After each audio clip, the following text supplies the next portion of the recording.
But, all right. Hi, folks. Is somebody on the line? Confirm if you can hear me now. I know Tom's joining us.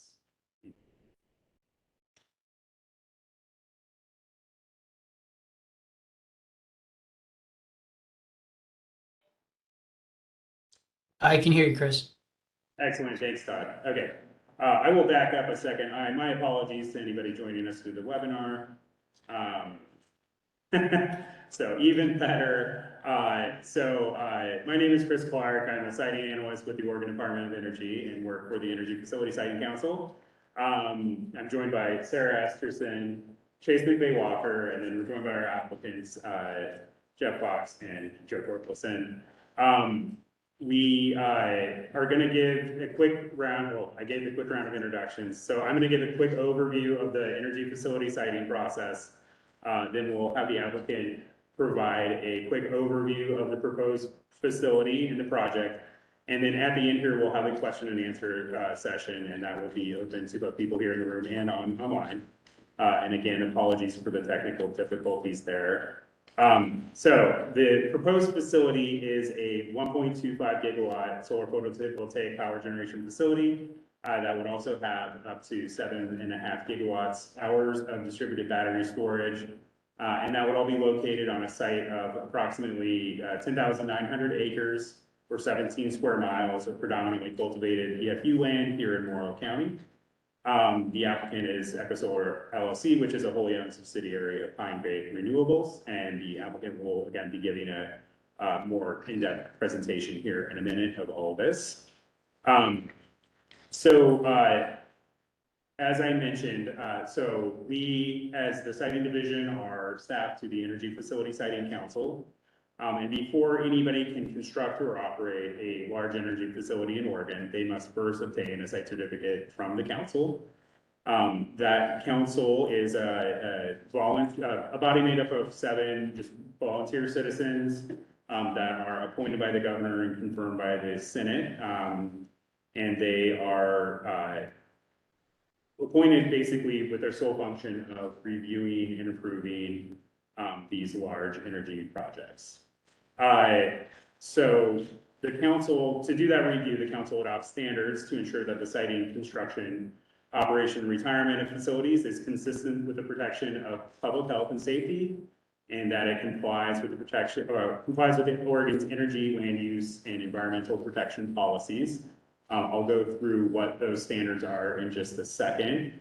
And then, as I mentioned, the siting division at the Oregon Department of Energy are staff to the council, and we also facilitate a lot of the review process. So you'll get notices from us. We will be the ones accepting public comments, and then we'll also be the ones drafting the draft proposed order and later proposed order. So you will hear a lot from us, but any decisions that are made by the council itself. And I'm trying to speak loudly just because we're not using amplification today, but if anybody's having trouble hearing me or has questions come up, just feel free to raise a hand and I can stop. Okay, so to issue a site certificate, the council must determine basically 3 questions. One, that the facility complies with all applicable council standards, or the overall public benefit of that facility outweighs any adverse effect on a resource or interest protected by the standards that the facility does not meet. So we call that balancing. Certain standards cannot be balanced. So in general, the facility doesn't comply with some. In some cases, they may make a showing that there's a public benefit, but for certain more sensitive standards, that option does not exist. And Sarah, can you think of any off the head of what those standards are? The standards that you can't apply. Yes. Okay, well, we can get to that later. And then the other thing, besides reviewing for the council's own standards, the council will review for compliance with any other Oregon laws and rules that are related to the siting of the facility that are identified in what's called the project order. And part of the reason we're having this meeting today is to get input on what all those additional requirements might be to help us write the project order. As part of that, we've also reached out to all of our other sister state agencies that have subject matter expertise over issues related to siting, such as the Oregon Department of Fish and Wildlife, the Oregon Land Conservation and Development Commission, and several others. There are some areas where the council doesn't have jurisdiction. That would include anything that's federally delegated, so we don't necessarily look at water quality permitting or air quality permitting. And those are things that will certainly be affected by the construction of a large energy facility, but it's just because that's part of a federally delegated program, that's not something that we specifically review for compliance. And then finally, another big part of our review process is reviewing to see if the facility complies with the statewide land use planning goals. And there's a process here where we coordinate with the Morrow County Board of Commissioners, which has been appointed as a special advisory group for this project. That I will go in a little bit more detail on how that works now, but the county is responsible for recommending what local ordinances and land use regulations apply to the review of this facility. So we're not just applying things at a state level, we are also looking at local laws and ordinances that apply as well. So as I mentioned, the council's review process is generally a standards-based process. The council has adopted standards related to the issues that are shown up on the screen above me. Those include things like organizational expertise. The council will look at geological hazards at the site, soil protection, as I mentioned, land use. The council will review for different kinds of impacts on protected areas or important scenic resources or recreation opportunities.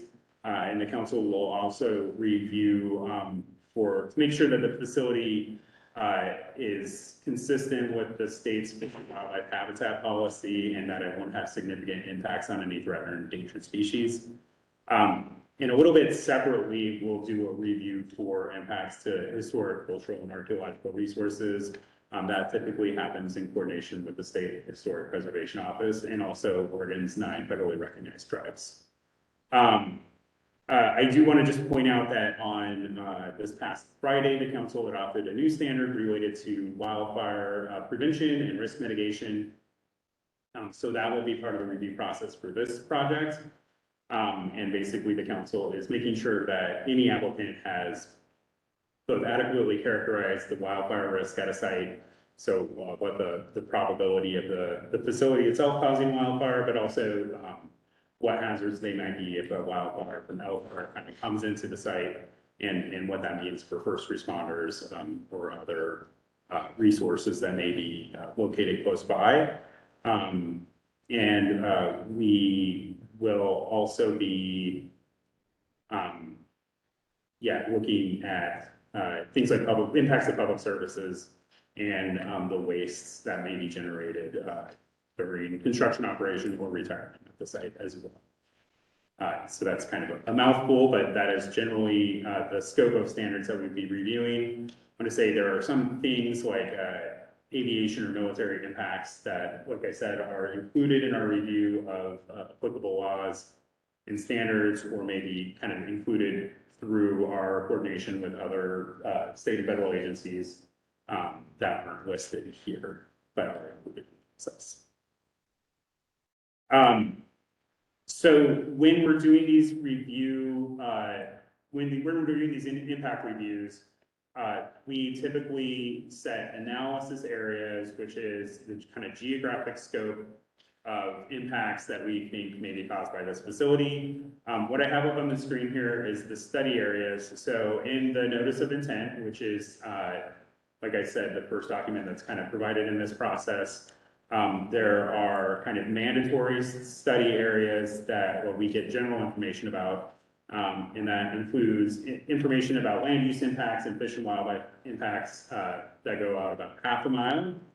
And then we have impacts to recreation and threatened and endangered species that go out to 5 miles, impacts to scenic resources and public services that go out to 10 miles, and then impacts to protected areas and especially visual impacts to protected areas like a national park or a wilderness area or wildlife areas, which I think are in this particular study area, we would go out to 20 miles. And one of the things that we are asking, or we ask our reviewing agency partners for comment on, and any of you are welcome to comment on as well, is whether or not these distances are appropriate or whether they should be modified. In some cases, we will expand them if there's sensitive resources that we think might be impacted outside of these distances. We can also shrink them in if we don't identify any potential resources, or if we think that the impacts of the facility just won't extend that far. So part of this review process is really making sure that the scope of the analysis that we're requiring the applicant to provide in their full application is correct.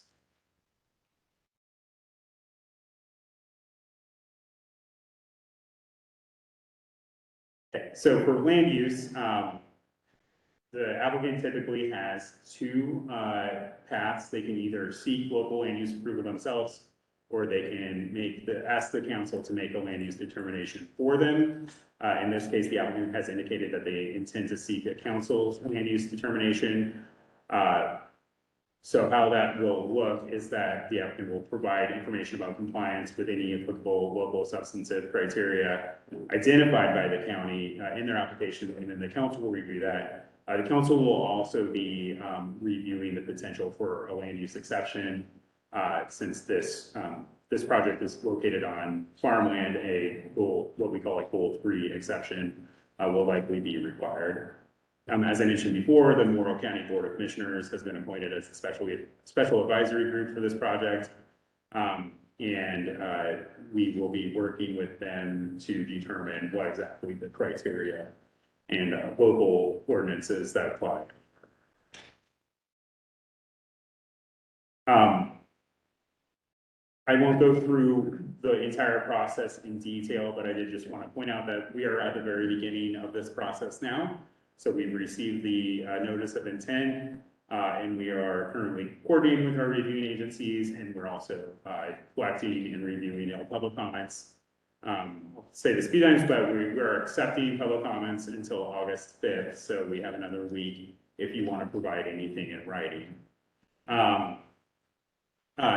Once we have received all the comments and we've gotten all the information we need from our sister agencies, we will write the project order, which will set out the full study requirements and legal requirements for the application. And then the application is really the full piece of evidence that contains kind of all the in-depth analyses that we need to make our determinations of compliance with make our recommendations on determinations of compliance with the standards. And then we will do that in a draft proposed order, in that we will either recommend that the council approve or deny the application. We will have another round of public comments and agency coordination at that time. It is important to note that if there are concerns about the project or about the department's review, there will be public hearings on the draft proposed order, and at that time, any interested member of the public who wishes to be able to request administrative review of that project does need to participate in those hearings, either in person or writing, to maintain their standing to participate in what's called the contested case.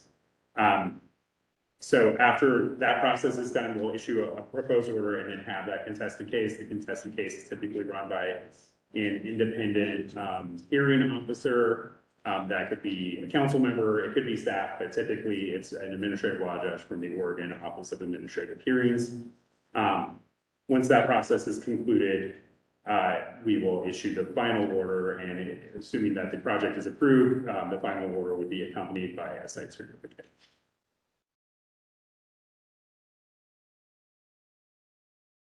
I think I covered this, but like I said, this isn't something that we do in isolation. We are working with the reviewing agency and the special advisory groups to get comments on both the proposed facility, any studies that should be conducted to identify potential impacts, statutes, administrative rules, and applicable substantive local criteria that may be applicable, and then any permits that fall within the council's jurisdiction that should be part of the siting review process. I just wanted to take a moment to talk about this slide, as people in the local community often wonder, well, what is the schedule for this project? So this is a 7-step process, and it normally takes, once we get a preliminary application, at least a year to get through the process, and more likely 2 to 5 years, depending on the controversy. So just to give you an idea of what this chevron is process means. Thanks.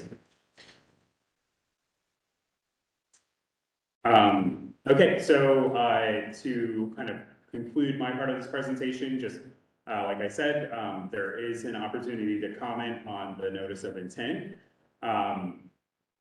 We welcome any written comments on the kind of items I just issued. So like I said, again, resources that might be impacted, the appropriateness of the study areas, or if there's a particular area that you think could be impacted that you think we should look at, and also, you know, to the extent that you can, if there are laws and rules that you believe should be reviewed for compliance. That comment period will close on next Friday, August 5th. We will be accepting oral comments today during the question and answer session, so they don't have to be just questions. You can make comments as well. And then, as I said at the beginning, I'll just re-say again, this is not a public hearing, so again, your participation is not required today to establish standing in the contested case, but we certainly still welcome any comments you wish to provide. In addition to providing comments in writing, through email, or through regular mail, I did just want to highlight that we have a new online comment portal. The website is here, but if you pick up, we have a couple extra copies of our public notice that have this information on how to comment through the portal. So we encourage you to visit that, and you can also find it on the website. And then my information is up on the screen here. I'm happy to give this to anybody afterwards as well. But if you have any questions or have any difficulty getting a comment in, you can feel free to email me at christopher.clark@energy.org. So with that, I'll turn it over to the applicants to go ahead and give your presentation, and I'll go ahead and steer if that's okay. Just tell me, change the slide. Sure, thank you. Great. All right, well, I'll start things off. Just wanted to say thanks to everyone who showed up here in person, and Councilmember Ann and other folks joining online. So thank you guys for your time here. I know everyone's busy. We'll jump to the next slide. Real quick agenda. So we'll kind of introduce the Pinegate Renewables, my company in Gallatin, Power, and our relationship here. Try not to be too repetitive on touching some of the permitting process, but you know, give our take on it and a project overview a bit. Shouldn't take too long, but we'll go ahead and jump in. Yeah, so perfect. Pinegate Renewables, we're based out of Asheville, North Carolina. Have a couple offices in the southeast, but really have been working on projects nationwide. I think roughly 35 states or so, specializing in developing and financing solar projects specifically. Really, I think one asset that we bring to the table is our partnership with Blue Ridge Power. So they're the engineering, procurement, and construction company that we work with exclusively. And you know, I think the nice part about that is that this project is, you know, in our hands from start here to finish all the way through the construction. So that's one really nice piece. Kind of our resume. So we have over 100 operating solar farms across the nation, making roughly 1 gigawatt of energy, but have 15 gigawatts in development.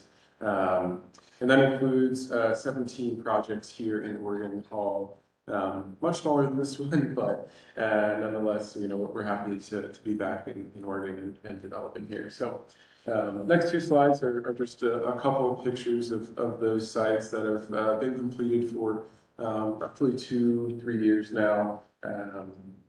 And just so you know, sort of what the vegetation looks like underneath and whatnot. We can skip to the next one.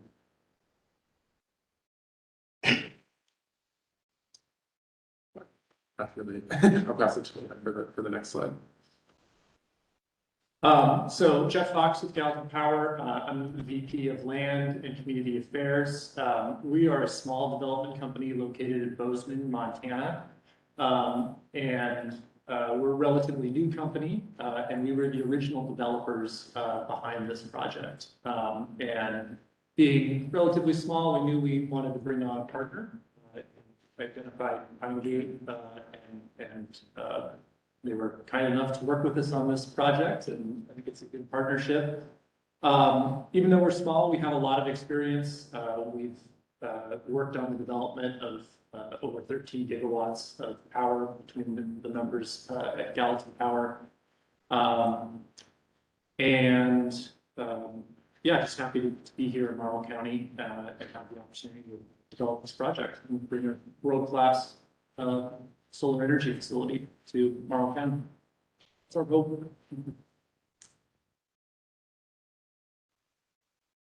Next slide. Yeah.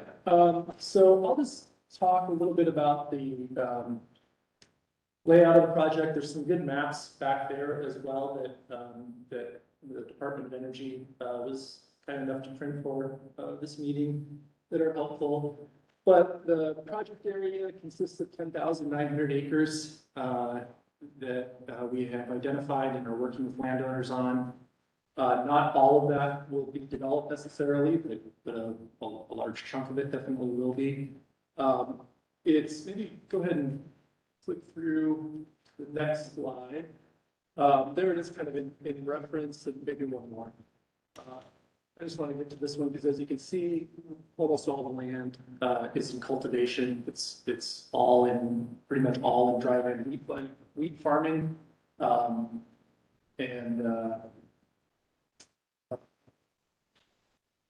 what else to say about it? Oh, the other thing I wanted to mention is just that it is bisected by the proposed and permitted, I believe, Oregon to Hemingway transmission project, which runs east to west along the southern end of the project area, and then cuts north, south to north through the western portion of the project.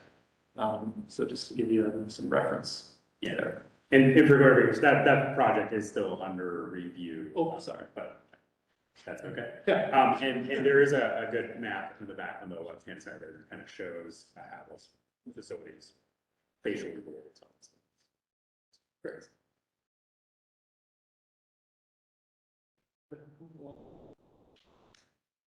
Great. And yeah, I guess for clarity's sake, this project is unaffiliated with that one. Yeah. Although it will be cutting through the project footprint if approved. So yeah, this is just a bit of an overview of what we've done so far. Notice of intent was submitted back in May, and obviously having this meeting today, and hoping to pull together the full application in early 2023, hopefully Q1, and get that submitted for review. So right now we have several surveys and studies underway. They're all kind of named up there.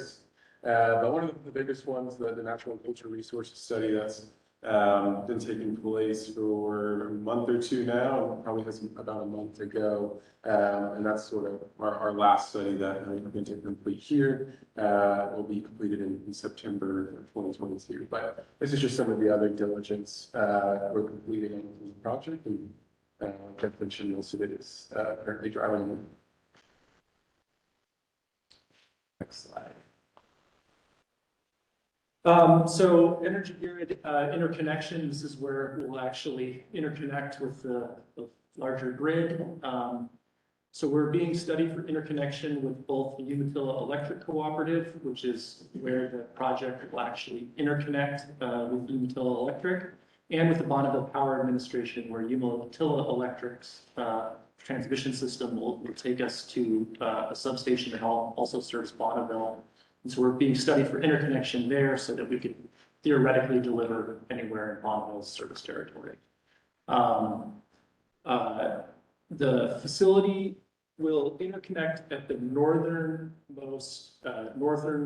then westernmost portion of the project.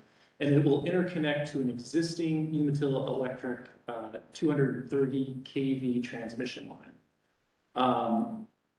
Actually, the line, all the towers are constructed, the line already exists.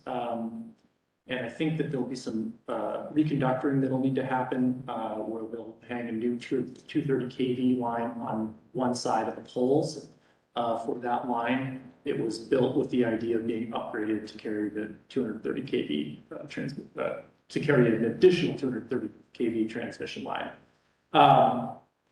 And so aside from the substation, there'll be no new transmission towers or anything like that associated with this project. Yeah, and I think we've covered the rest, just again noting that we are unaffiliated with the Oregon Midway Transmission Project. Awesome. So just to kind of what we're thinking on our side, hoping to start construction by the end of 2024. Obviously, that will be dependent on this approval and the timeline and any potential controversy there, as mentioned previously. But we're estimating it'll take roughly 2.5 years to complete, putting it somewhere in the 2027 timeline. Probably have an average of 400 employees on site, but you know, once its construction is fully up and running, possibly up to 1,200 employees at one time.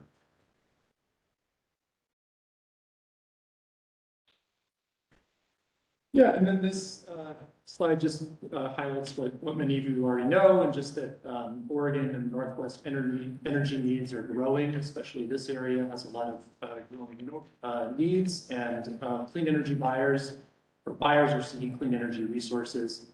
So we believe we have the opportunity to serve those energy consumers, whether those are utilities or corporate off-takers, and you know, help attract additional high-tech manufacturing or additional high-intensity energy users to the area and help support Monroe County's economic development in that way. And of course, we will do our part to help bring good-paying long-term jobs to the region as well without changing the character of Monroe County.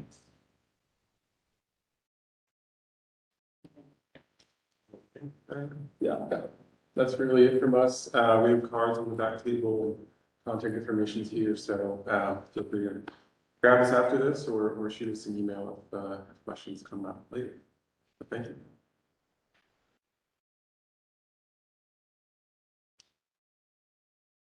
Great. So thank you, Joe and Jeff.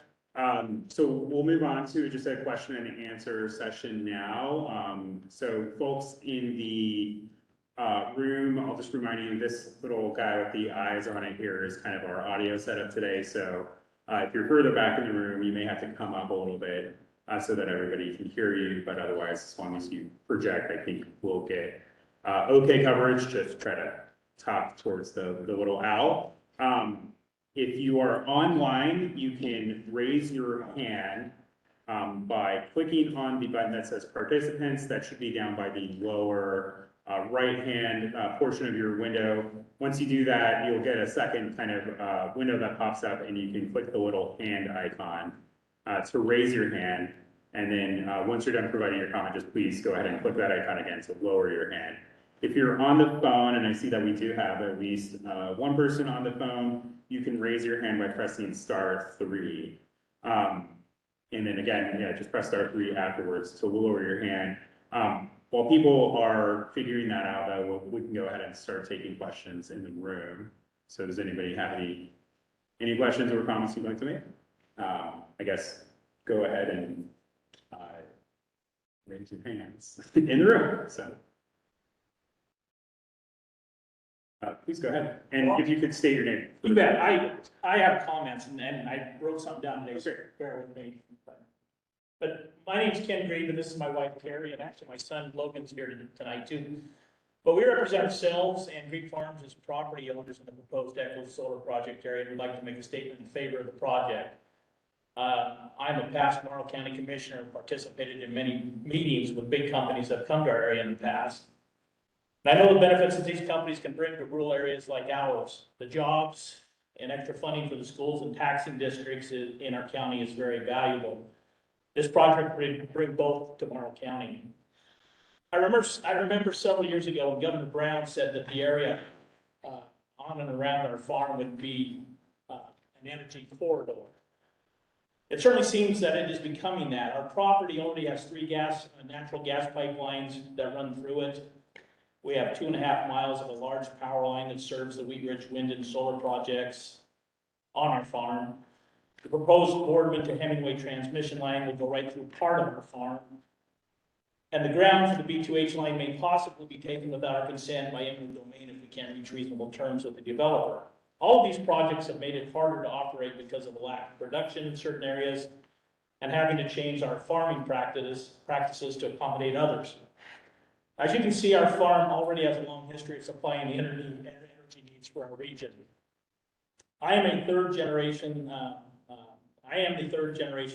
actively farm this ground that's been in the family since 1952. We're a dryland wheat farm of average size in our area. In recent years, it's become more difficult to produce a successful crop on our acreage as input costs continue to rise and we have seen fluctuating market prices. We are in an extremely low rainfall area, which often leads to low crop yields. Many years, we rely heavily on our crop insurance payments to make it through. The proposed project will sit on very dry and marginal farm ground.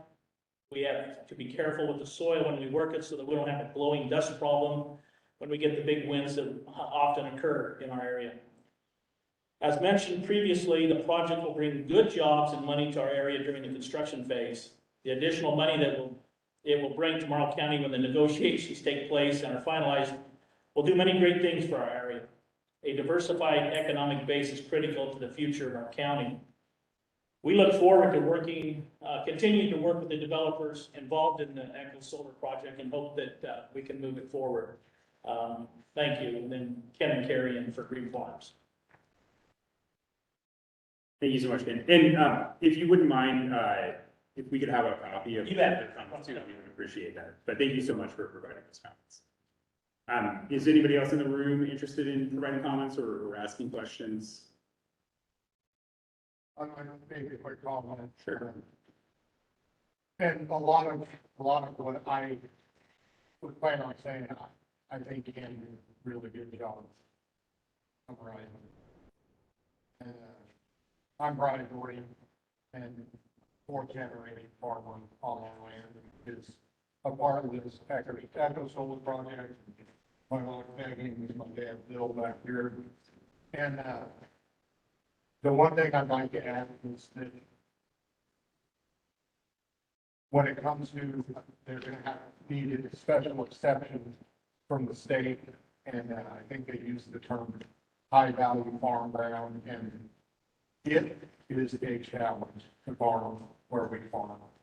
And this project would add some security to these families, the 4 farm families that are involved. I'm confident that these 4 families, we have deep roots in the community, and we will remain here.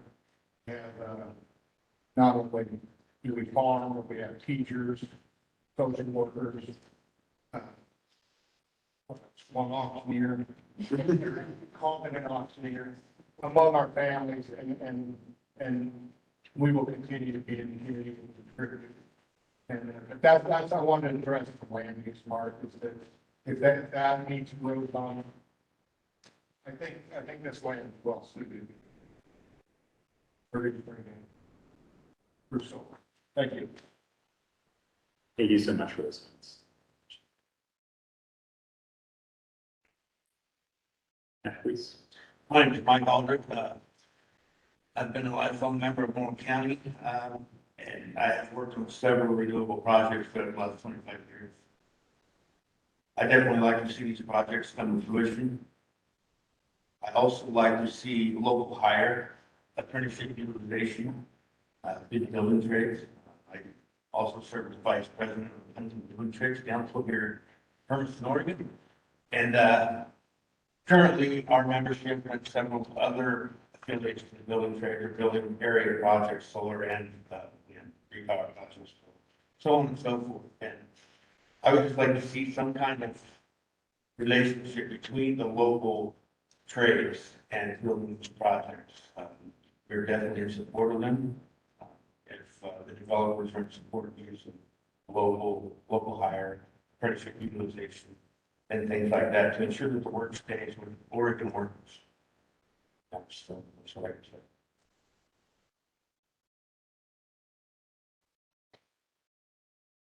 Thank you so much.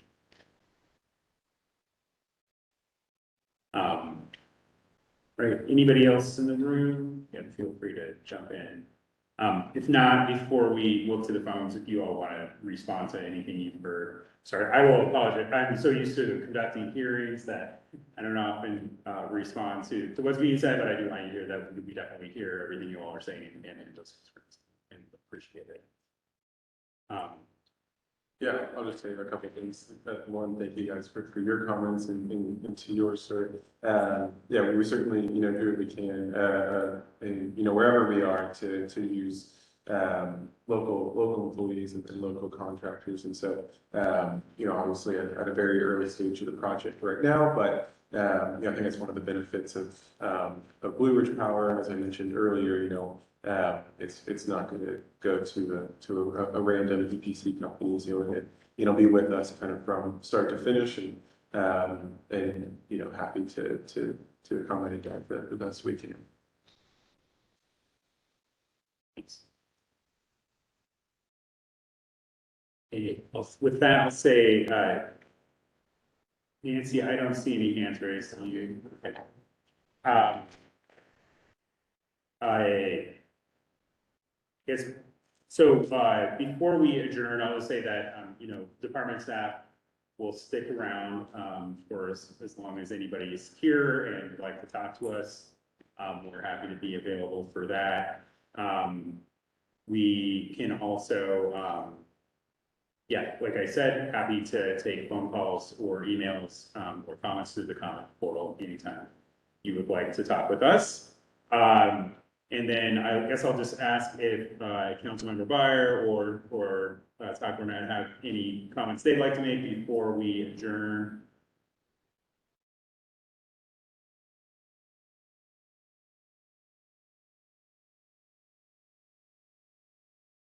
Hearing none from. Okay, well, hearing. So Chris, I was waiting for Councilmember Byer. So this is Todd Cornett. So I'm the division administrator for the siting division. I just want to thank everybody for coming out today. We appreciate your time, and as Chris had said, we're basically gonna help run the process. So feel free, if anybody has any questions throughout the process, please contact us, and we're here to help you as well as everybody else in the process. So thanks for your time today.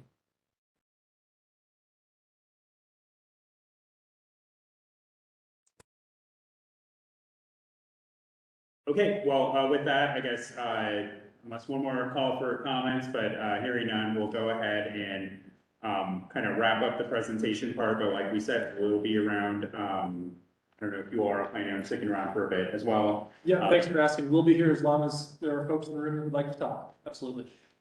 Excellent. And again, just thank you all again for coming tonight. It's really important to us to, see people in the community involved, and we'll do our best to be out here as much as we can during the process. But like I said, we try to be available. If not here in Morrow County, then definitely we're always available by phone. Thank you again. Thank you. Thank you for hosting the meeting.